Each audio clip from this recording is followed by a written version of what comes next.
Na ką, šiandien sveikiname su jumis su nauja laida apie santykius.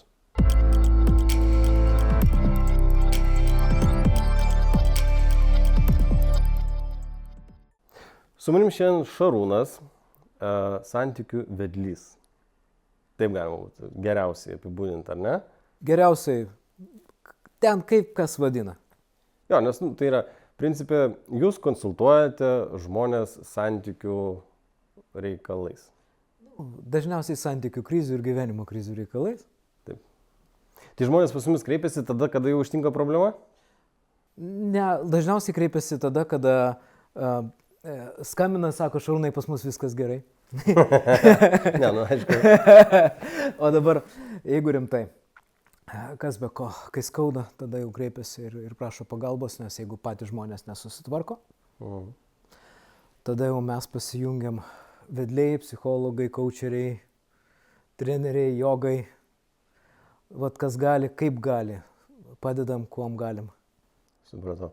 Tai aš kažkada tai iš savo coacherės, ne santykių coacherės,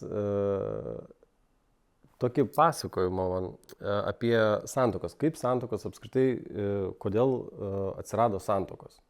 Na, kalbant, santykiai nebūtinai, aišku, būna santuokose, bet apie patį, kaip sakant, sakraliausią dalyką, nekalbant, iš kur atsirado santuokos. Ta mintis, ta idėja, kad pora turi būti kartu, ne poroje, kodėl gyventi. Tai senų senovėje, anksčiau, kai dar žmonės tik išėjo iš olų gyventi, ar ne, pradėjo vis tiek gyventi bendruomenėse ir kaip visi girdėjome, dar būdavo taip, kad alfos, ne, pasimdavo savo, kaip sakant, kas pirmieji, ten stipresni, pasimdavo savo ten favoritės, ar ne, ar favoritą. Ir genties išminčiai pastebėjo, kad tas alfa, kuris turi savo pasirinkęs vieną favoritę, kažkodėl tai yra stipresnis, ilgiau gyvena, sveikesnis ir to ir pasižymėdavo tas alfa patinas, ar ne, bandoje. Na ir sugalvojo tokį padaryti eksperimentą, kad kiekvienas iš genties pasirinktų po savo favoritę, kad nebebūtų taip, kad, na, sakant, kaip būdavo, kaip gyvūnijos pasaulyje, ar ne, žmonės pradžioj taip irgi gyveno. Bet ir ką, ir ta gentis staiga sustiprėjo, patapo galinga ir sugebėjo nukovoti kitas gentis ir užimti daugiau žemę. Taip atsirado santuokos. Tokia yra santuoko prasmė, arba poros. Pradžia. Taip, užuomazga, taip teisingai. Tai ir čia man tokia ir mintis čia ir kilo, kad iš tikrųjų, ką reiškia darnų santykiai, ar ne? Ne. Klausau. Nemaišykim santuokos su santykiais. Santuoka yra senais laikais, kaip atsirado papasakoji. Nuo senų laikų iki dabar, kažkiek tai laiko, 50 metų atgal, tai buvo sąjunga išlaikyti šeimos turtą. Ir tai buvo struktūra, kuri buvo skirta išgyventi, o elitinėse šeimose kaupti ir perduoti turtus per savo genetinę liniją. Ir dabar, kai tu pradėjai kalbėti, reikia išskirti du dalykus. Santuoką ir santykius. Nes kartais tai nieko bendro tarpusavį neturi. Ir kai mes dabar kalbam apie santuoką, mes šiais laikais kalbam apie santykius. Nes šeimos institutas, jisai nebėra toks svarbus, stiprus, nes, pavyzdžiui, išsiskiria žmonės ir išgyvena. Anksčiau išsiskirdavo. Vyras kur nors ten į karą arba pas mergas kitas ir ten jį pasigrėbė kas nors į savo mygį. Ir ką tai moteriai su 5 vaikais daryti? Badaut ir prostitucija ne pagal pašaukimą.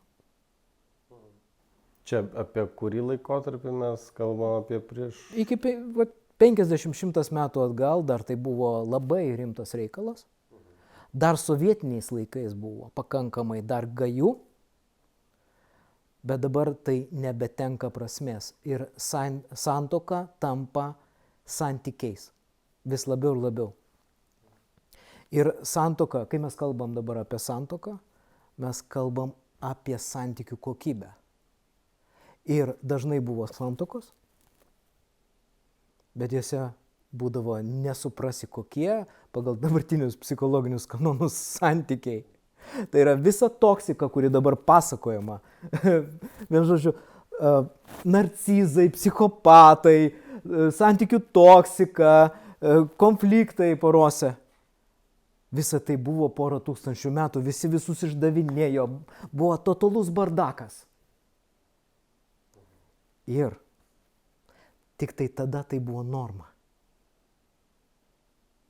Dabar 90% skyrybų yra dėl to, kad norma pasikeitė. Nes tada žmonės gyveno su tokiais santykiais, kur pasižiūrėtų dabartiniai žmonės arba psichologai į tas santuokas, sakytų, kas čia tokio.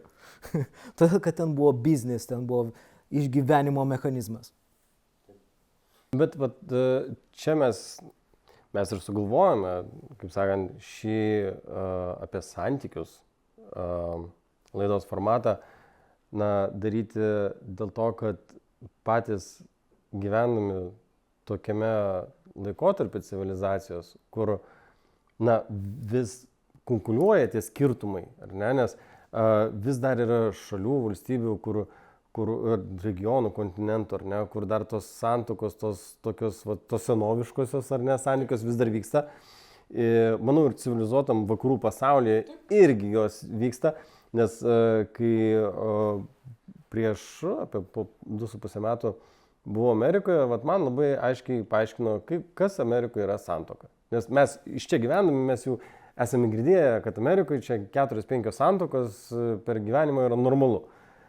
O ten man nuvykus vietiniai lietuviai, kurie ten daugiau negu 20 metų gyvena, šiek tiek paaiškino giliau, kodėl 3, 4, 5 santuokos ten yra, kas jiem yra ta santuoka. Tai tarkim, mes Europai, ar ne, pačioj, turim vienokį vaizdą, Amerika kitokį vaizdą, aš apie Indiją, Kiniją net nekalbu, ar ne, bet mes visgi gyvename globaliame pasaulyje, kur atvažiuoja kitataučiai, ar ne, tie ekonominiai migrantai iš tų šalių, kur tos santuokos vis dar tokios, kokios buvo Europoje prieš 100 metų, ar ne, o Europa jau gyvena, jau Amerika gyvena kitame žingsnė, kitame lygmenyje supratimo, kas yra santykiai, ar ne, ir tada kam ta santuoka.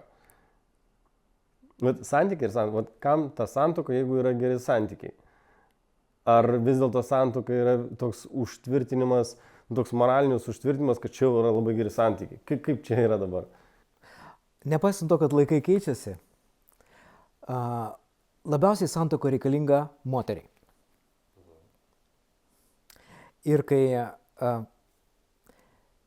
mes turim besikeičiančią situaciją, kur nebe taip svarbu būti santuokoje, moters archainės dalies ir 1000 metų psichoenergetinio lauko su savo giminės istorija niekas nepakeitė. Ir moteriai visada buvo svarbu išgyvenimui ir komfortui pasišventimas, vyro pasišventimas. Ir yra 2 dalykai, kurie yra labai svarbus santykiuose, lyg šioliai. Ant kiek vyras yra atsidavęs, emociškai, psichologiškai, finansiškai. Ir santuoka yra sutvirtinimas vyro pasišventimo, kad jisai rimtai vis dar galvoja apie moterį. Ir daliai moterų lieka jausmas, aš noriu ištekėti. Per 0,5 metų pageidautina už tavęs, kaip man davė suprasti mano dabartinė žmona.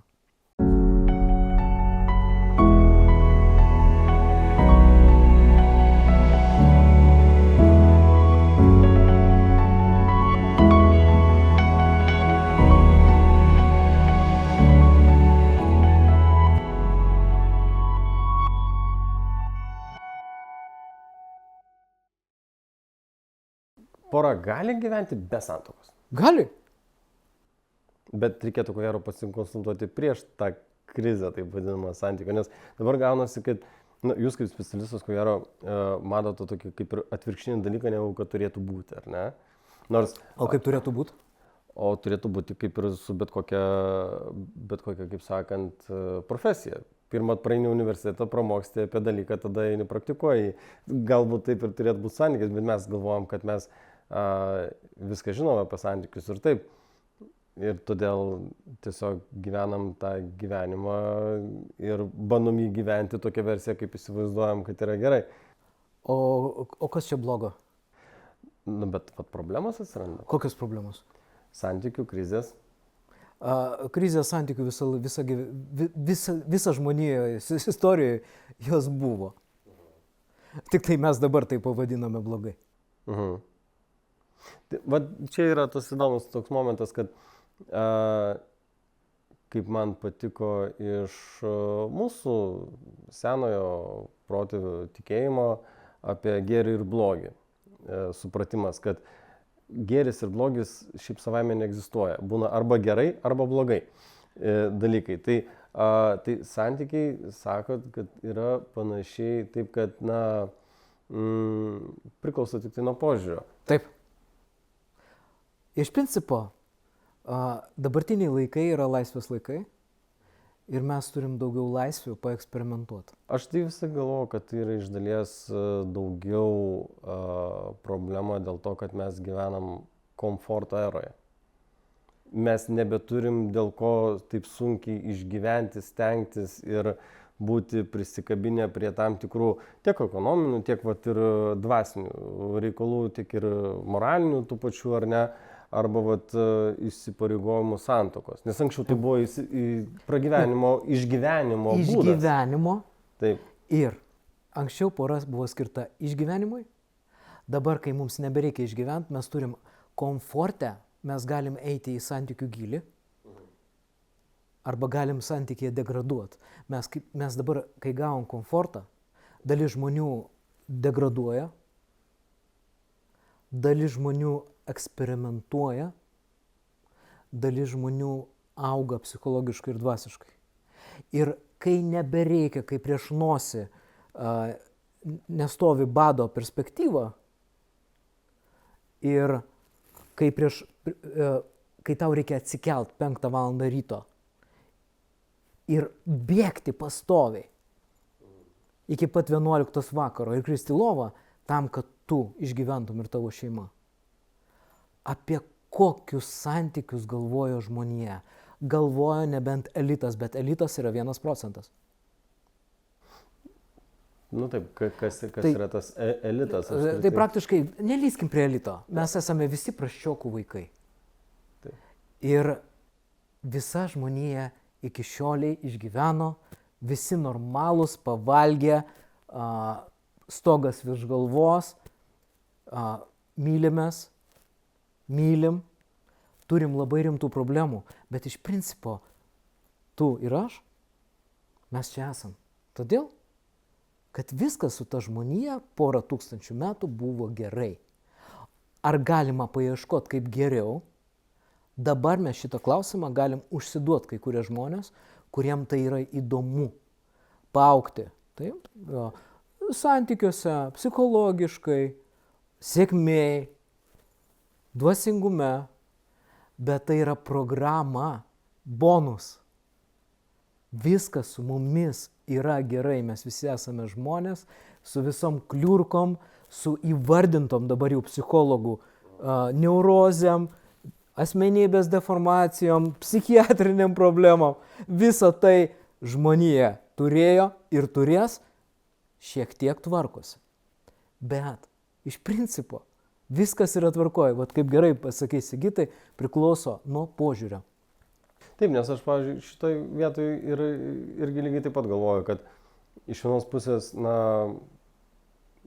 lengva matyti iš šono, kaip visą laiką iš šono žiūrint, patarti yra lengva, bet savo gyvenimo kelio kitiem yra sunkiau matyti iš vienos pusės, bet atsitraukti, pasižiūrėti savo šešėlį, savo veidrodį, kad ir kaip čia taip įvardinime, tą mes ir turime tam tikrų mokslų, kad galime iš tikrųjų pasižiūrėti į save, ar ne?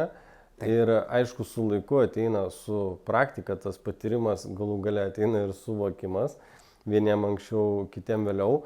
Bet aš, pavyzdžiui, iš tikrųjų, kai pagalvoju, tikrai baltai pavydžiu dabartiniam 20-mečiam, lyginant kaip mum buvo galbūt 20 metų, nes dabar yra daug daugiau vardinimų, daug daugiau yra mokymų, priimų įrankių, galų gale ir ateina dabar tas dirbtinio intelekto amžius, ar ne, kai dabar ir dar vakar skaičiau apie būtent modelius, kurie pakeičia arba galimai gali pakeisti psichologų darbą.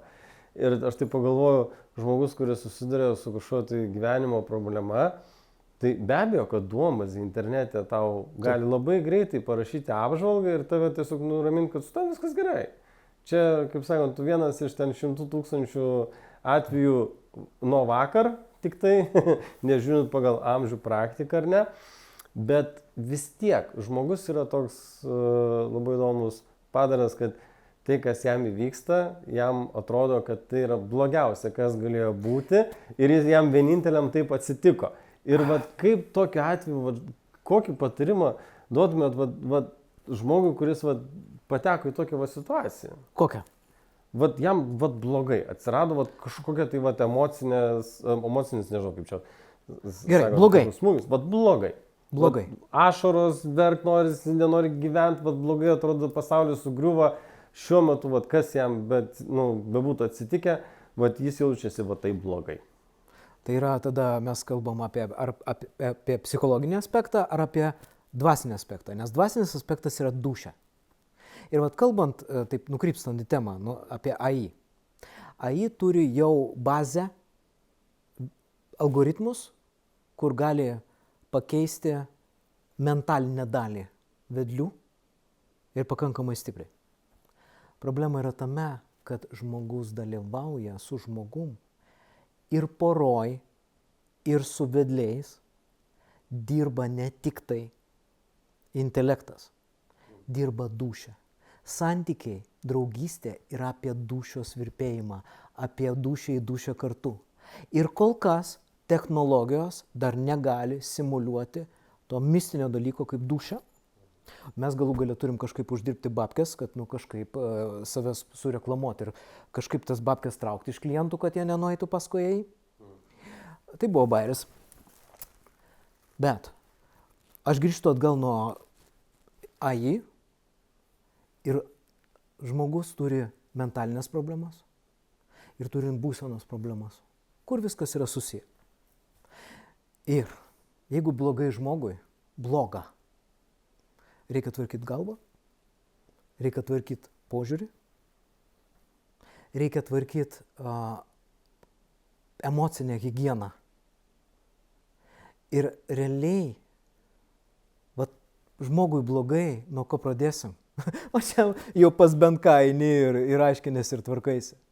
Arba pats darai tyrimą ir ieškai, kaip aš, pavyzdžiui, ilgus metus ieškojau atsakymų po savo gyvenimo krizės. Ir atradau, dabar pats padedu žmonėm. Tai žmogui blogai, apie ką tas blogai? Nes dažniausiai yra neteisingas požiūris į gyvenimą, nesupratimas, kaip tvarkyti su gyvenimu.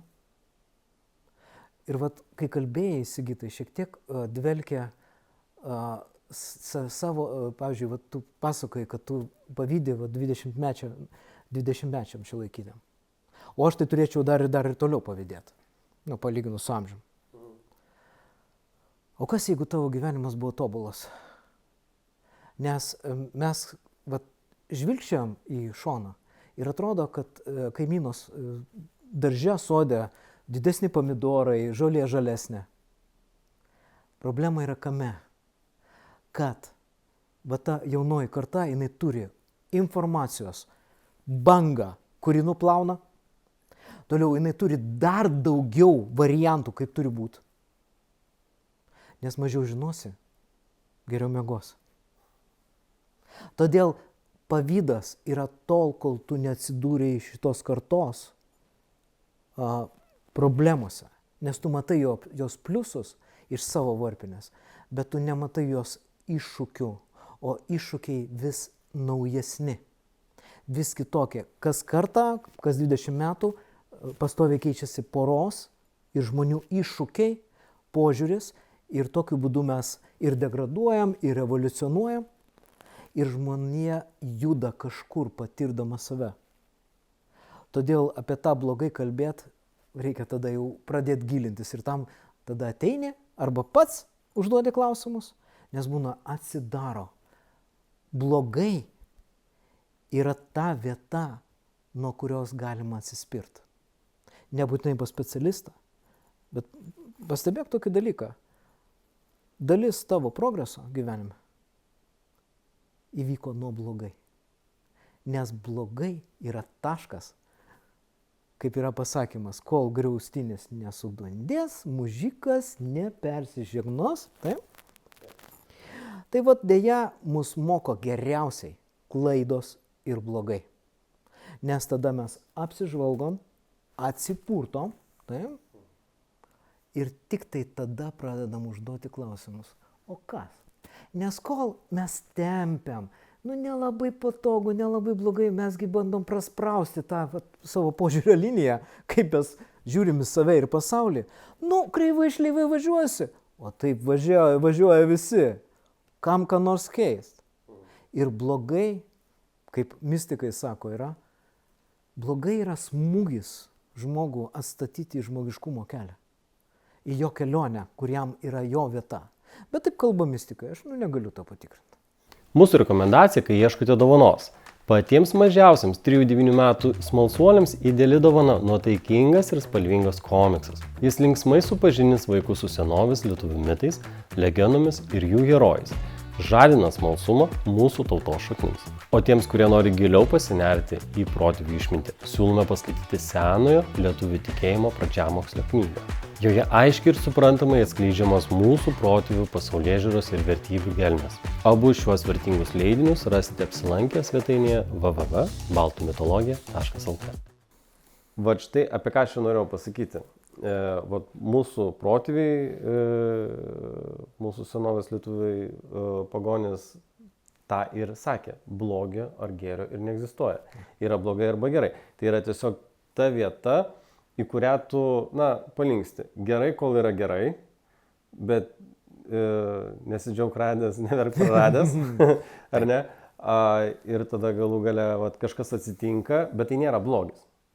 Negerai, tai nėra blogai.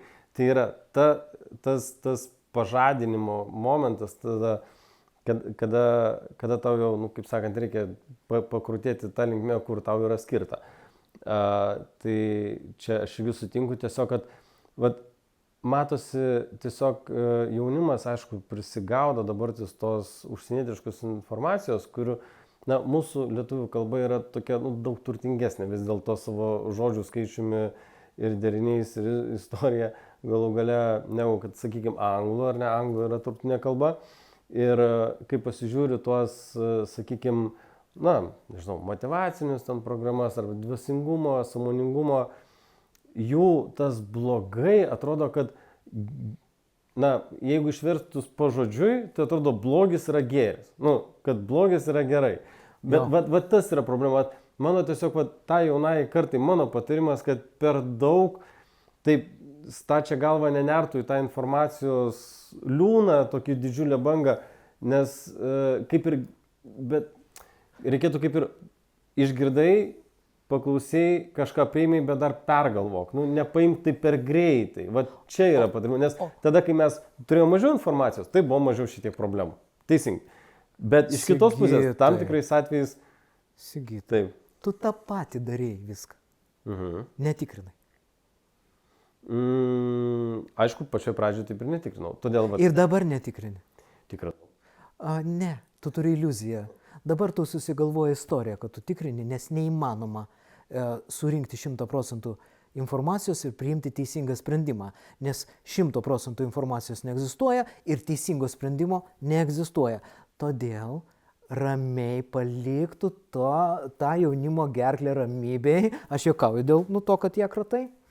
Bet O kas jeigu viskas ten yra gerai, kad tai yra paprasčiau, kad yra kitaip, kad yra supaprastinta? Aš suprantu, kur tu vedi. Mes, norėdami suprasti save, mes turim išmokti mąstyti sudėtingai. Deja, mes kol išmokstam mąstyti sudėtingai, mes spėjom numirti. Todėl atsipalaiduokim, nesurinkę pilnos informacijos, neriam į klaidas, nes 80% visų sprendimų yra klaidingi.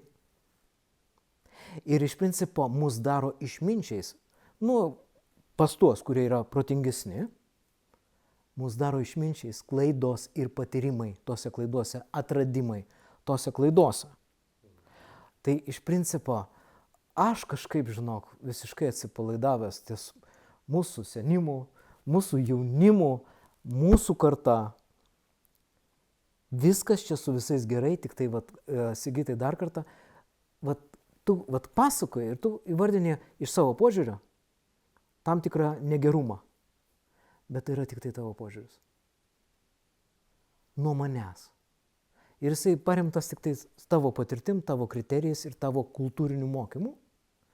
Ir kadangi mes šiuo metu turim sprogimą, informacinį požiūrį sprogimą, nebeliko kaimų ir miestų su vienoda arba nacijų su vienoda filosofija į gyvenimą. Nes kai yra vienoda filosofija, yra lengviau sutarta. Dabar ką mes turim? Vos ne kiekvienas žmogus turi savo požiūrį, savo moralinį kodeksą, savo tikėjimą arba netikėjimą. Ir iš principo dabar, grįžtant prie porų, anksčiau mergaitė ir berniukas, kurie pamatė save vienas kitą kaime ir paskui susituokė 18 metų, jie turėjo bendrą požiūrį į gyvenimą. Nes visas kaimas buvo. Ir ačiū tom bobutėm, kurios apkalbinėdavo. Nes jūs palaikydavo tvarką, kad visi matytų gyvenimą vienodai. Ir tada gyveni poroj. Ir tu neturi problemų, kaip kas turi veikti. Nebėra ginčių, nebėra požiūrio skirtumų. Dabar visi porose yra skirtingi. Ir tai sukuria papildomą stresą. Na taip, aš kalbu reflektuodamas, kaip sakant, prieš pradedant šitą laidą, nagrinėjau tas temas, kokiamis temomis žmonės kalba, kokie po to vyksta komentarai ir panašiai. Mes žmonės tokios būtybės esam, kad, dar mano komentaras dėl to dirbtinio intelekto, kad jeigu žmogus ieško informacijos internete, ar tai dabar klausia dirbtinio intelekto, reiškia, su juo dar nėra tai blogai. Nes jis bent jau žino kryptį, kur jam ištraukti savo norimą reikiamą atsakymą, ar ne? Ir dabar tų įrankių yra. Kitas dalykas, manau, kad tikrai, jeigu jau jis siekia to realaus žmogaus, gyvo, ar ne, o ne interneto, tada jam jau yra blogiau, jam yra sunkiau tuo metu.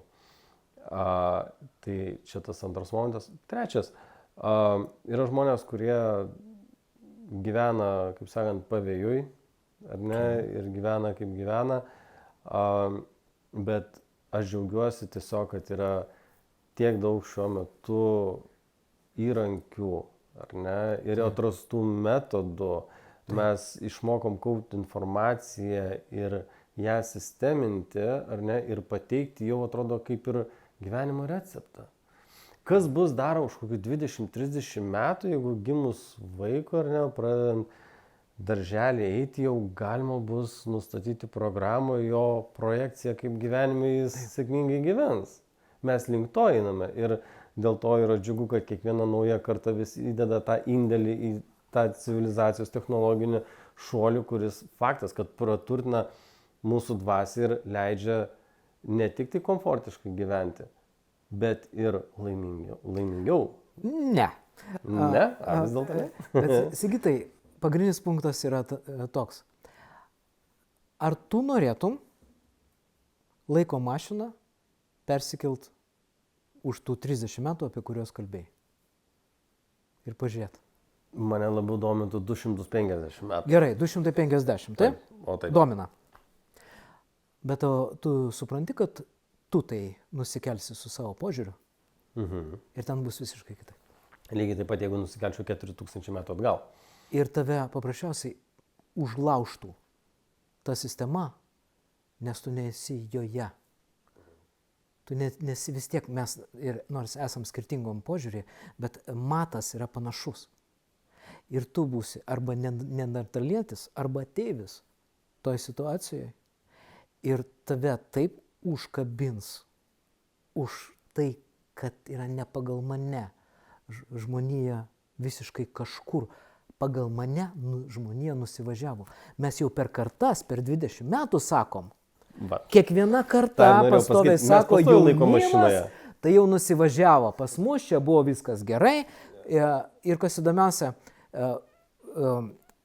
Let's Fix the Kids knygoj, sutaisykim vaikus, anglų kalba, tokia stora knyga, yra parašymas. Vaikai dabar negerbė suaugusių, daro nesąmonės, vat ką mes ir matom. Aristotelis. Ar kažkuris iš tų filosofų, realiai, ir tai buvo pasakyta prieš 1000 metų. Tai yra niekas, vat kas nesikeičia, mūsų požiūris, kad jau kitaip, arba mūsų tėvai ir seneliai buvo durniai, arba mūsų vaikai yra durniai. Bet žinokit, jeigu va taip rodai, va tai va, reikia pažiūrėti, kur va, po 3 pirštus rodo atgal. Nes tai yra greičiausiai, paprasčiausiai, nepriėmimas, kad mes evoliucionuojam, vystomės, žmonija gali nudegraduoti, susinaikinti. Nu ir kas čia tokio? Bet to mes visi mirsim. Tiesa, kalbant apie mirtį. Marko Tveno paklausė, o kaip jūs žiūrite į savo mirtį? O jisai sako, aš porą tūkstančių metų buvau miręs, neturėjau su to problemų iki gimimo. Čia tikros istorijos iš tikrų žmonių.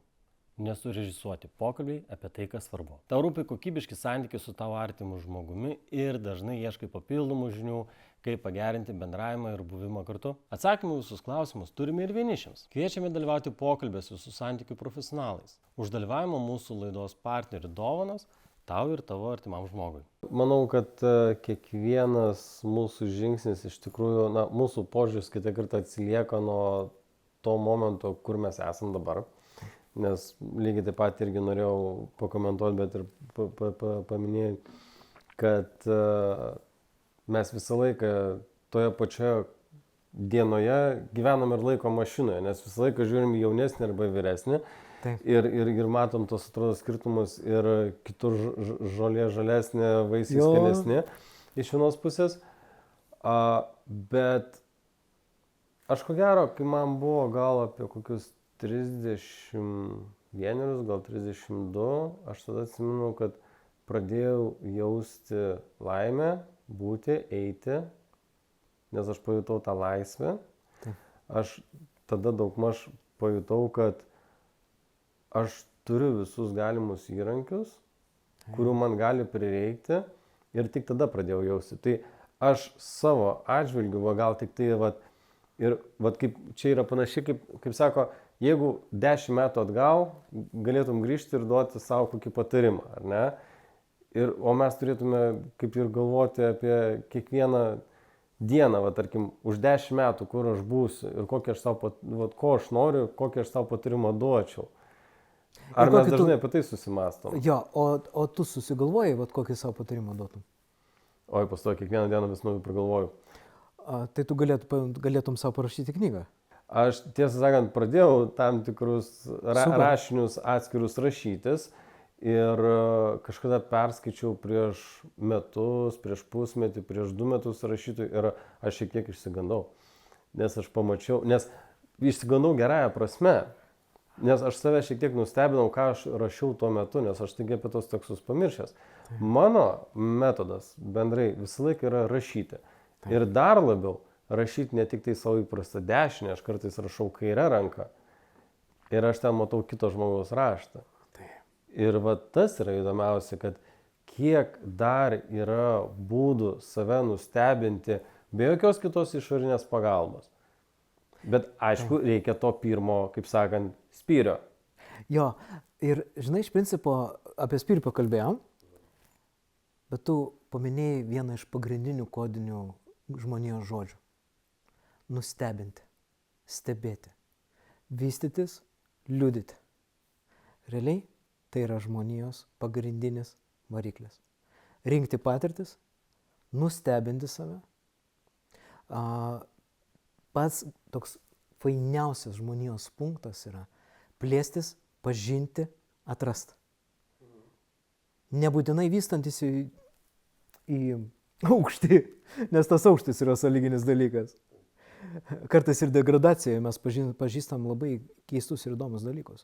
Pavyzdžiui, ko daryti negerai. Tai tavo paminėjimas, taip, nustebti, plėstis, vis naujai atrasti save iš naujo, tai yra vienas iš nuostabiausių punktų žmonijoje, dėl ko verta būti žmogumi.